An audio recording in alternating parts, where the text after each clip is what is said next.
welcome to the You Can Do Both podcast. This is Court. And this is Ashley, and we are coming at you live from Boston. Today it's a nice Friday morning. This week has been amazing. Weather's been nice. It's been warm. Been frolicking down the streets. No Joy big coats. filling my bones. Yep. Oh, hello.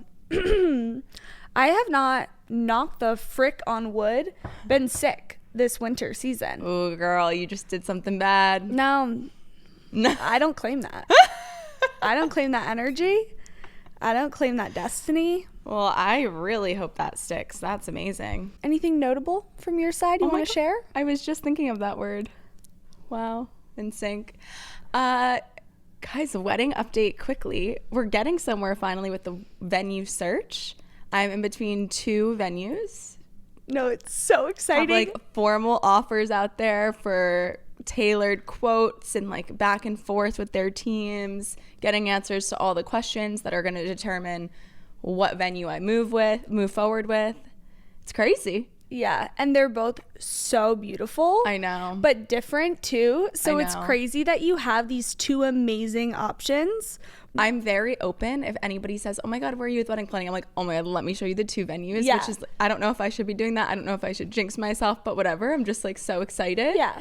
And everyone I share the two venues with, their immediate reaction is, how in the world are you going to choose?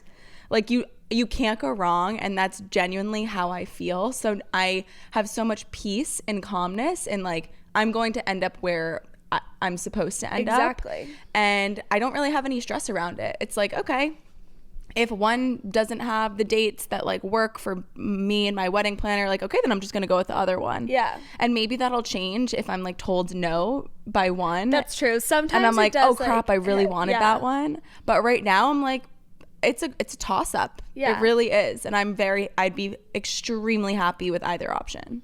I would also be so happy with either option. I can't wait. Right? This is going to be so fun. Yeah. So one is in France and one is in Portugal. And they're both aligned with my original vision that I shared, in the sense that most people can stay at the venue, or a good chunk of the people. And it's multi-night, but the look and feel of each could not be more different. Yeah. One is very royal, very elegant. One is like just sick and cool. So we'll see. So exciting. Yeah. And I'll probably, once I sign with one, I'll share some of the other ones that I didn't go with that I was considering. Because if you're a bride or a soon to be bride, this shit's hard. Yeah. And specifically the venue hunt being the first biggest thing that you spend money on, for the most part. Like, that I think is the most stressful part. I'm excited to just get that over and done with, so that I can start getting excited about the details of things, rather than, oh my God, like this is a big chunk of change. Determines every other thing. Yeah. So listen, I'll try to help wherever I can. Love it. Do you have a timeline on when the like contracts or whatever are getting sent over to you so you can review them? Probably within the next week. Okay. Yeah, within the next week. My wedding planner has just been on top of it, like sending me different things every single day. Yeah, I mean, we don't really have a choice but to be speedy at this point, because September is a very hot month, specifically in Europe. And so I'm kind of shook. She's sending back, she's like, okay, these are the available dates. And it's like one weekend that's left. So we got to move quick. That's kind of nice though, because there's not a lot of options. Imagine if they were like, yeah, which weekend do you want to do? And then you like choose a weekend, and then somebody close to you is like, oh my God, that's the one weekend I can't do. And you're like, shoot, I could have chosen another one. It's so nice. There's decision fatigue is like taken away. It's like, here's your option. Yeah, exactly. You're like, and you're grateful to have it. Yep, that's all it is. Which is ideal. Yeah, totally. The Portugal one has more options than the French one, which makes sense, because I think the Portugal one is more like under the radar, not really. It's a bit more untraditional, I feel, for a wedding, versus you see the French one, you're like, yeah, that's a wedding venue. Yeah. So yeah, we'll see. Time will tell. Hopefully by the time we sit down next week, we'll have a better idea of what's going on. But very exciting times. Yay! I'm so excited for you and Matt. Today we are discussing a core pillar in my life.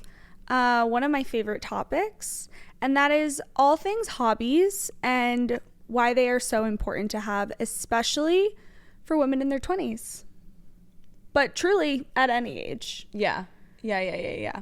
Hobbies are what make the world go round, and you be a well-rounded human and have things to do outside of your relationships, outside of work, something that just fuels your soul.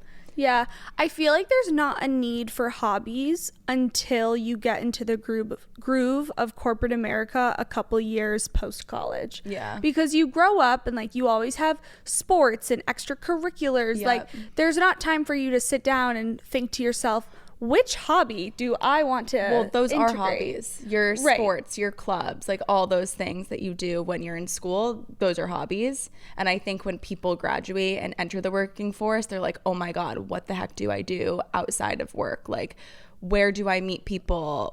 What even excites me anymore? Because you don't have that team element.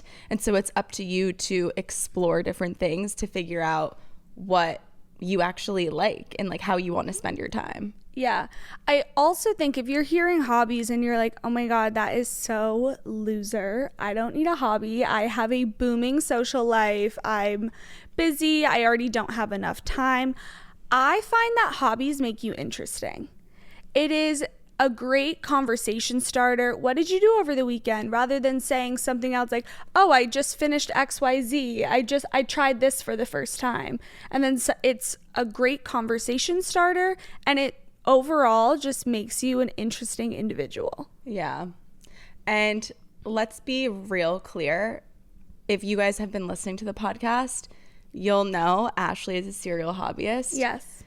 If you think of me, you might be like, what does Courtney do in her spare time? And this episode and preparing for this episode made me realize your girl needs hobbies. So I think you can fall anywhere kind of on the spectrum, but it's like, I think if you're listening to this conversation, you're like, wait, I don't have hobbies. This is your sign to try to find a new hobby to try. I think it's funny because when I reflect, I have always had, like in school, I always did everything. I was a part of like certain clubs, leadership teams, like sports. I played volleyball pretty much my whole life. Like I always had so much going on. And I fear that when I went into like the working world, work became my hobby in the sense that I was really passionate about what I was doing. I kind of let that take over my life in some ways, for honestly most of the time I could say for better over for worse. And then also I was chatting with some girlfriends last night as telling them about, oh my God, like I'm recording an episode about hobbies and I'm not the type of person that knits, that bakes sourdough, that does all of these things. And they were trying to help me like think of things that I do. And they were like, travel. But you travel for work, I guess. Like all this. And I'm like, yeah, that's so factual. I asked Matt, I was like, Matt, what are my hobbies? He was like, working, finding another way to make money, shopping. Shopping is a hobby. No, totally. Also, podcasting. Of course. I think we're putting this on the back burner. Podcasting is 100% a hobby. Yeah. I was like, content creation, literally cringe as that thought even comes to my mind that that's a hobby. But yeah, it looks different for everyone, for sure. 100%. So I think that kind of covers the intro about hobbies. You know, it's not a revolutionary concept. No. But we identified some key themes around the importance of hobbies in your life. And we're just going to talk to them based on our experience. Yep. So the first one is the purpose it gives you. Like, you guys know the origin story of podcasting. I came to Courtney and I said, there has to be more to life than work. Yeah. There has to be more. Like, I need a purpose outside of work, and hence You Can Do Both was born. Introducing hobbies into your life, like, you don't realize how much time you have in your day when you try something new and switch up your routine. And that's why I love trying new things. Like, yes, I claim the title of serial hobbyist. I'm not doing all of these hobbies at once. I'm just somebody who likes to try new things and have new experiences. But genuinely, it is like an adrenaline rush of like trying new things and a sense of accomplishment. Like when I finished my scarf, I was so happy. Like, I can't even describe to you. Like, I made something with my hands. Yeah. And it was just it was like checking off a box, and every time I look at it, I'm like, yeah, I knit that. It's like the ongoing gift that never stops giving. I think a good time to introduce hobbies is if you're the type of person that is not particularly fueled by what you do.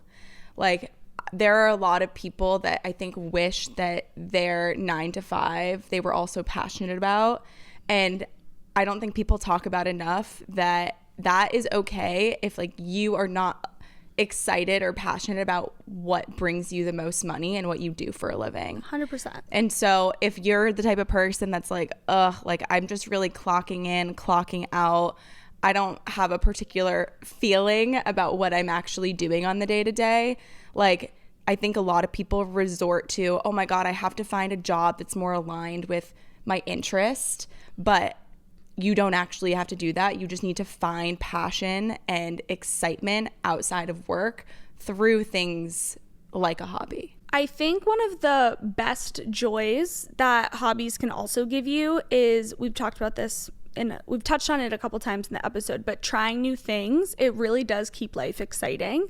Like, I remember when Court and I decided to try Bar Groove, the little trampoline place, which, by the way, guys, we are actually hosting our first event of 2025 in collaboration with Bar Groove and C of E and Publico. So in fun. 2 days from now, 3 days from now? Yep. Is it a Saturday or a Sunday? It's a Saturday, March 29th. Okay, so I would highly recommend going over and seeing if there's any spots left. It's going to be really fun. We're going to do a little workout class followed by some Publico beveraginos and green acai bowls. Yeah. In the spirit of St. Patrick's Day, even though we're a couple weekends behind, yes, we're hosting Lucky Girl Pilates. So obsessed. There's green workout sets that you will get with purchase. You would either get I think you're getting a sports bra if you were to purchase a ticket. We're all going to be in our cute little green outfits doing Pilates in Publico. And then we're going to have some green acai bowls, some green drinks, and just all have some fun on a Saturday morning together. Yes, I think we'll be bringing some of the green, you can do both hats. Yep. It's going to be a lot of fun. So I would sprint over to the sign-up sheet, see if there's any spots available. We hope to see you there. But all to say, I remember when Court and I went to a Bar Groove class for the first time, and it was like a little bit intimidating. I live really close to one, so I always see these girls like jumping on these trampolines. The windows are all steamy. There's like pom-poms in the air. And I'm like, okay, like that looks fun, but like I could never show up and try that alone. Yeah. So Court and I went together and we left, and like it was something so different and so fun that I got to try with my best friend. And like, it was just exciting. Yeah. And I think kind of a barrier to entry for people in trying hobbies, myself included, and I'm realizing this as we sit here and marinate on this topic, is fear of like not being good at something. Yeah. And I think doing a hobby with a friend for the first time kind of makes that fear go away a little bit. It's like, okay, both of us have no idea what the hell we're doing. We can literally laugh at this experience together, whether we like it or we don't.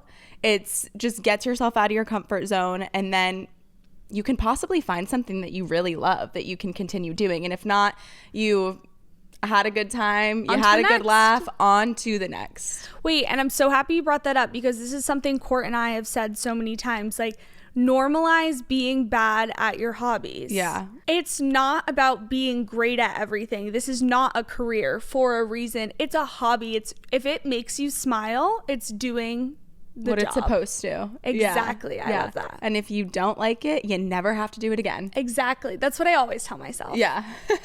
Yeah. However, I actually was, like I told you, I was prepping for this episode by chatting with some girlfriends last night, and they were talking about how one of their friends is really not fulfilled in their 9-to-5 job.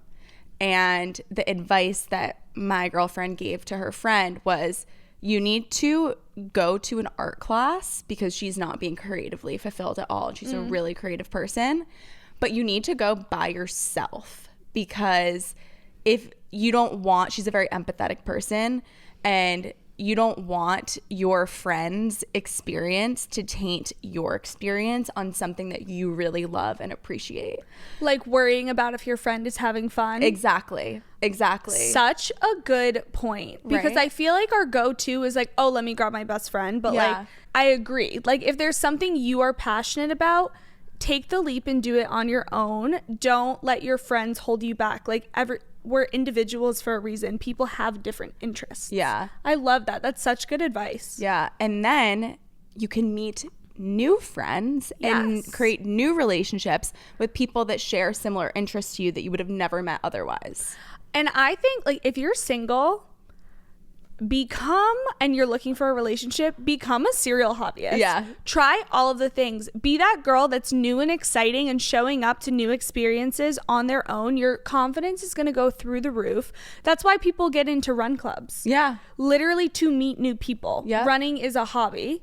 And now running clubs are popping up in every fun city everywhere. Yep. And people are dating. People are making new friends. Like they meet once or twice a week and they go on runs and then they go out together. It's a snowball effect. Yep. It creates community.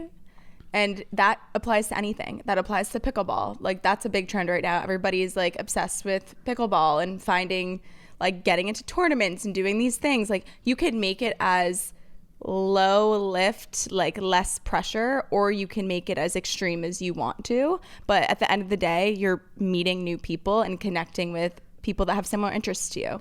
I love that. And then vice versa. Hobbies are also a great way to stay connected with people that might have like fallen out of your life a little bit. Yeah. There's friends for different reasons, different seasons, different hobbies. How fun to have a run club friend that like maybe this isn't the girl that you're gonna go and hit the bars with on a Friday or Saturday night, but like she's your motivation to go on your Sunday morning long run. You can have a friend that you go out with. You can have a friend that you do pottery with. You can have a friend that you try different workout classes with. Like, and that kind of leads us into our next point is like it takes you away from drinking.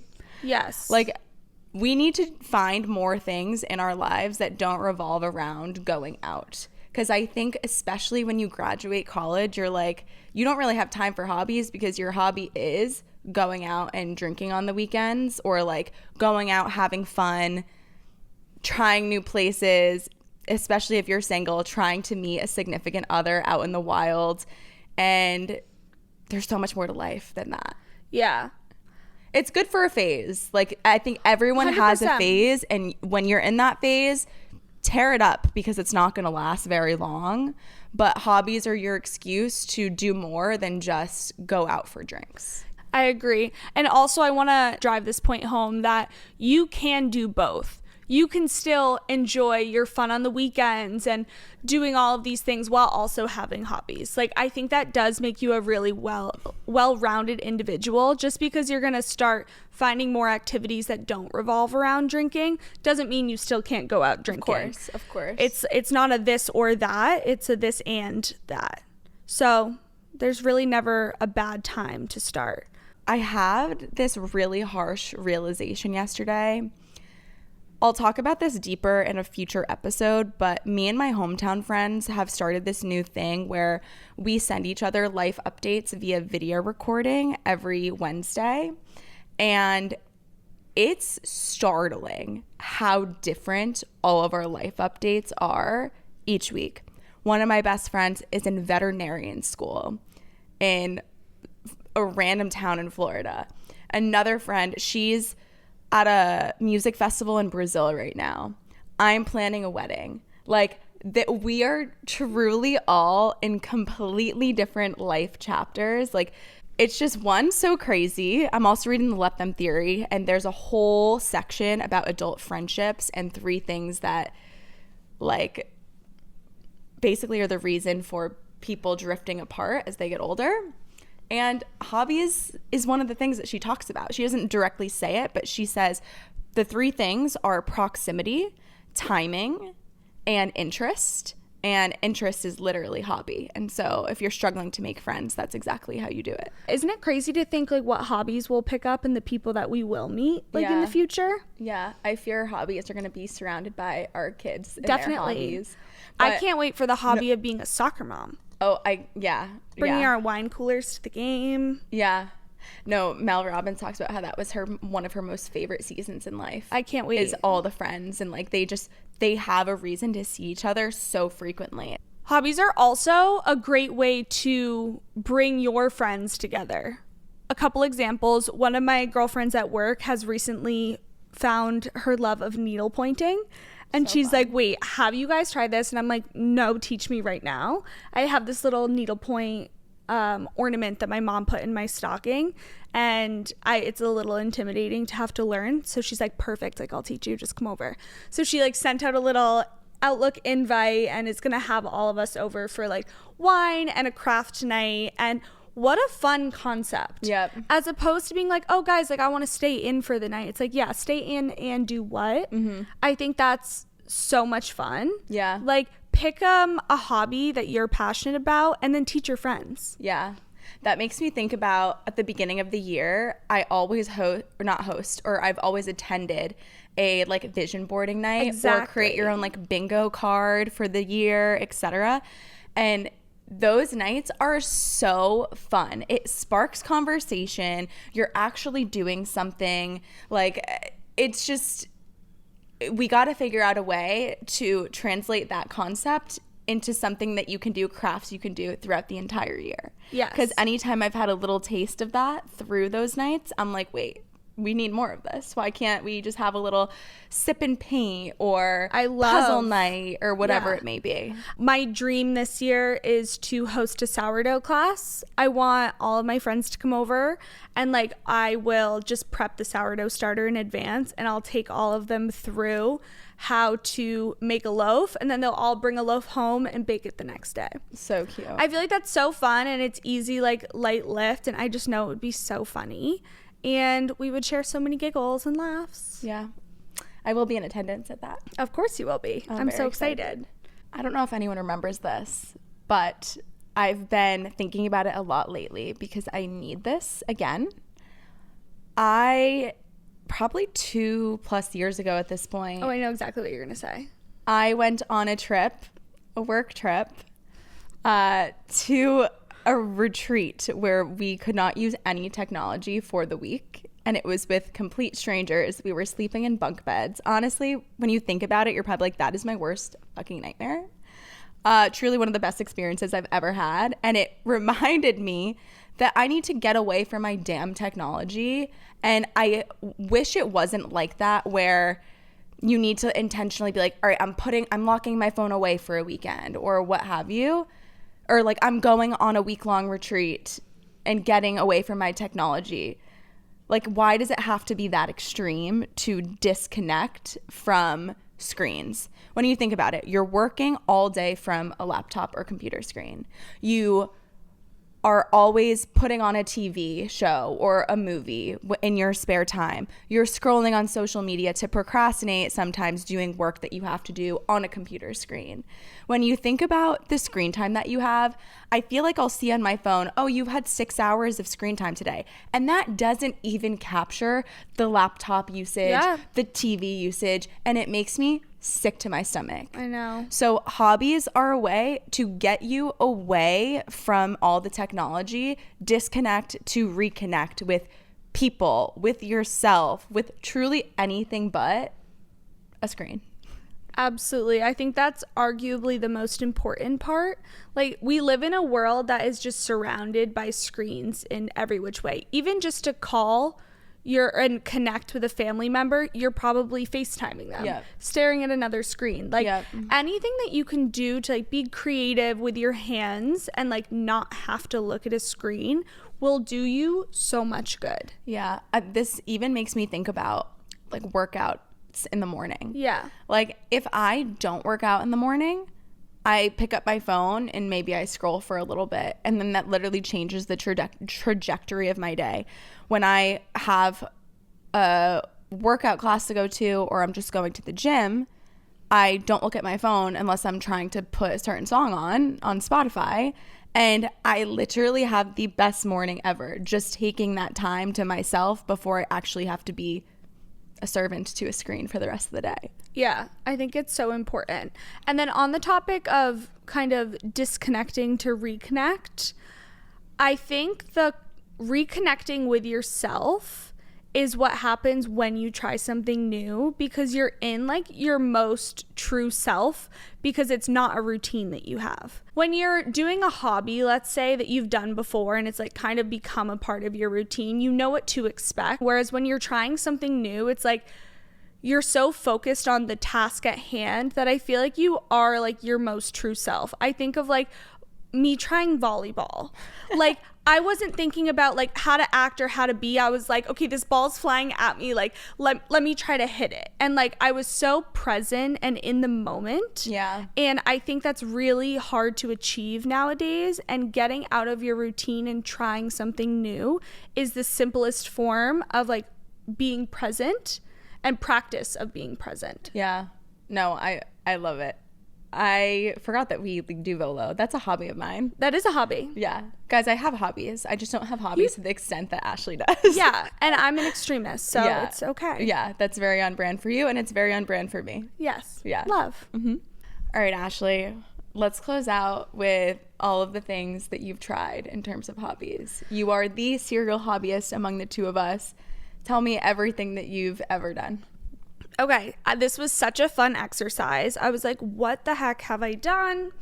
I was Googling hobbies and I was like, have I done this? Have I done? Yep, add it. It was so fun. So in no particular order, I knit.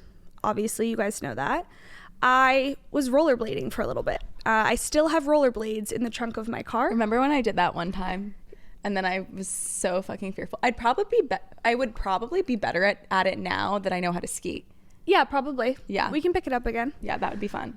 Rollerblading, tennis. I still actively do tennis. I meet my friend. This is actually a perfect example. I meet my friend that I tutored in the CIS Bentley Sandbox with, and we play tennis a couple times a year. Yeah. Yep. We do it in the spring, we do it in the summer, and we do it in the fall.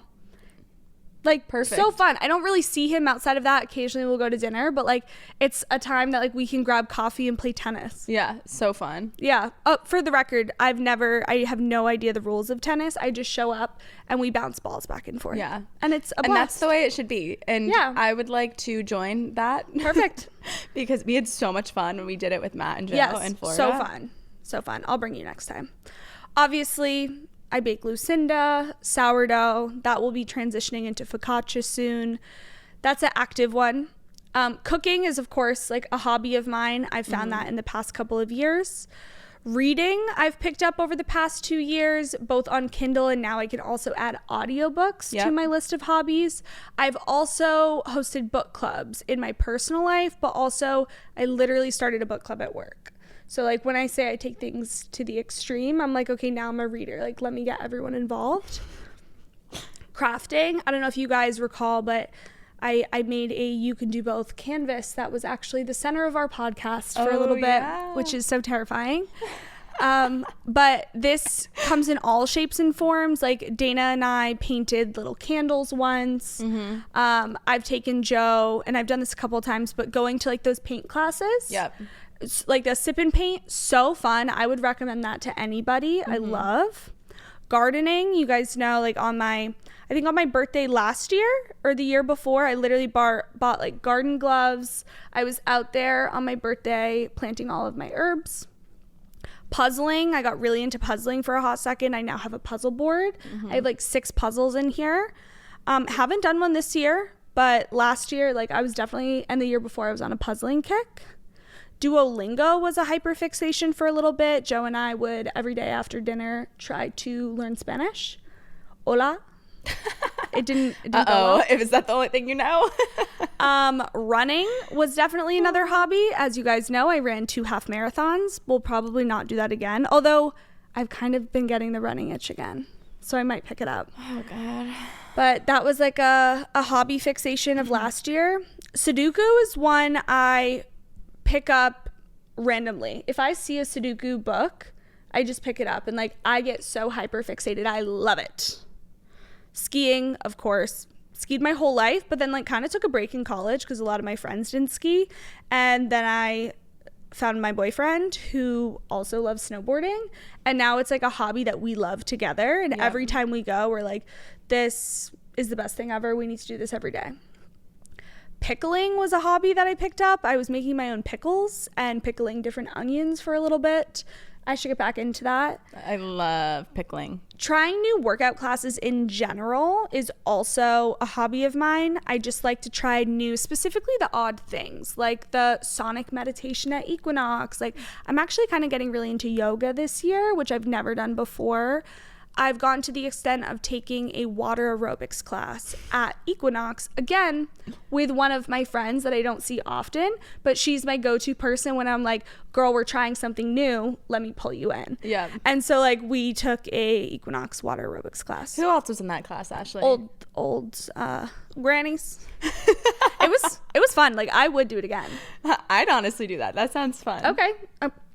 You're gonna regret saying that. Oh, but we're gonna go. Are people in Speedos or like Speedo caps? No, you have like the water weights too, and you're like, that's moving. a vibe. It's sign really me up. fun. Sign me up. Podcasting, of course, probably should have been number one. Golf is another hobby I've picked up, to the extent I have created a ladies league with some of my other golfing girls, and we literally went out, like, not last summer, the summer before, like probably 4 or 5 times throughout the whole summer. Mm-hmm. Like, so fun. Those are some of my favorite memories. Vola, we mentioned, kickball, volleyball. Biking, this one was interesting. I wanted to get, not cycling, just like having a biking places. Instead of driving or Ubering, I wanted to bike. So I told my mom I was moving to the city, I wanted to bike. She's like, oh my God, that's amazing. She used to be a cycler. She got this bike for me. She got it custom painted. It was like the cutest little yellow. She got me a basket for it. I think I did it like twice, and I was like, I hate biking. Oh my God, that reminds me. The same friend, Gabby, who like I bring in for everyone, for all like trying new things, she came to the city and I wanted to use my bike. She's like, yeah, let's go for a bike ride. So she got a blue bike. We biked 8 miles all over the city. It was exhausting, on like back roads, potholes. We're like, oh my God. It was a fond memory. That's also awesome. In that season of life, we like went out and then we biked home from the bar because we couldn't get an Uber because it was COVID. And you times. almost died. Yeah. Mm-hmm. Yeah. Perfect. Good memories though. Yeah. Sometimes hobbies, you got to be careful. You might risk your life. Yeah. We have 2 more. Hiking has been like a fixation of mine in the past. I remember when COVID was there, I was like stranded at the lake for a little bit. I was fixated on going on a hike every day for Mount Major. So that lasted about a week. Mm-hmm. And I would go by myself, which is crazy and nuts, and I would never do it again. Yeah. And then the final one is scuba diving. I was like, I'm going to become a scuba diver, like my parents and my grandfather. So me, Morgan, and her boyfriend, George, Morgan's my sister, for those that don't know, all got scuba certified. And then I almost drowned, and I haven't actually been on a scuba trip. So I need to get over that fear. Yeah. But yeah, I'm officially scuba certified. And so before cool. I go into my what I want to be added, tell me some of your hobbies, Court. My hobbies are, and one point I want to make is I think people, for example, podcasting, that's just like a part of our routine now. So immediately it didn't come to mind. It doesn't feel like a hobby, but it is. So podcasting, working out, also trying new workout classes, core pillar of my being. Traveling, for sure, weekend trips, etc. Going to Florida, spending time with friends and family, trying new restaurants, trying new cafes. Work, and by work, I mean your girl's got different none of it's passive, unfortunately. A lot of income streams. Life update, so I've done like side marketing work in the past. Like I have friends that have agencies that always need support now again. I also have a friend that has an agency that's built around UGC creation. So she'll always like tap me in to create videos for brands that I don't have to post my own account. But I actually just got a consulting client on the side that I don't think I've ever shared this, but I actually work West Coast hours for the most part in my new job. So I have some time in the morning to allocate towards hobbies, and for my hobby I decided to get more work on my plate, but I'm actually really excited about it. I have like this long-term vision of mine to become a consultant for brands, so adding that to my resume, if you will. I also realized like networking is a big hobby of mine, which makes me sound so fucking boring, but like I'm a part of Soho committee. Like I help plan events in Boston. I like attend like quarterly meetings, and I like go out with people that I've met through there. I'm always going to like marketing industry events, and like it makes me sound so boring, but like I'm one of those people that's so passionate about what I do that like that's actually fun for me. Shopping is a big one. Spending a lot of money on things that I don't need is a really fun hobby of mine. And what I'm picking up now that I have more time in my hands, and I'd also like to caveat that last year I didn't have time for hobbies, and so this year I'm really excited to start adding some more hobbies to my plate. One of them being kind of like interior design and getting more into like aesthetic home decor. And then I do a lot of the things that Ashley does. I just don't do them to the extreme. So golf, pickleball, little things here and there, but definitely not to the extent that Ashley does. But I don't know what I want to pick up next. I'll keep you updated. There's no right or wrong way to hobby. No, there's not. And you don't need to have a list of 100 hobbies. You can have one hobby that you're super passionate about. And I think that's amazing. And I think that's beautiful. And I think that is awesome. I love it. I'm just a person that likes to try everything. What's that trend that's going around? It's like the feminine urge to try everything, and it's like a girl who's like constructing her house, cooking this, like running a marathon, like literally doing one of everything. And that like really resonates with me. Like I'm a person that I just want to try everything life has to offer and get the most out of it. With that being said, things that I want to add to my plate in the near future, hopefully this year, is needlepoint. I'd like to take a pottery class. Pickleball. I've never played pickleball, despite having friends that have pickleball rackets, and my boyfriend plays every Wednesday and never being invited. Hoping to cross that off the list. I want to take a dance class with Joe. He's going to kill me for saying this. I've been begging him for years. I want to sign us up for just a dance class once a week. That's like a 6-week program. And like, honestly, I'm not even going to tell anybody about it until it's over. But like just a time to like, for him and I to connect. And like, I love dancing. I swear it's just like in my genes from like my mom and 100%. My grandfather. But I just think that we would have like the most fun, and I know Joe would like it too. Like he does like to dance. Yeah. So like being able to like let loose and kind of back to being like your most true, authentic self. Like I just think it would be so fun. And then sewing. I've always wanted to learn how to sew. Honestly, I want to get a sewing machine to like honestly make my own clothes and like reconstruct the clothes that I have. I like really fun and different things, and I always have a vision in my head, and I'm like, if I just had the correct like sewing needle or machine, like I could make this exactly how I want. And like what a fun creative outlet. So those are my list of soon to be added hobbies. One hobby that I forgot, wedding planning. These are just to-do lists. And Matt and I are taking dance classes for our wedding. Yeah. But just not yet. Yeah. But yeah, to-do list items sometimes can be your hobbies. Yeah. Yeah. Love that for you. Yeah. I think that's it. I think we're wrapping up. So with this, I hope that you guys got some inspo. I feel like we listed a lot of hobbies that you might not just find when you Google. So hopefully you're excited to try something new. Look for classes in the area. Look for hobbies you can do with your friends. Maybe send this episode to a friend and be like, let's try water aerobics. I found this class. Let's do it together. We'll talk to you next week. Illy, thanks for being here. Follow us on Spotify, rate us 5 stars, subscribe to us on YouTube. We would really appreciate it. Love you. Bye.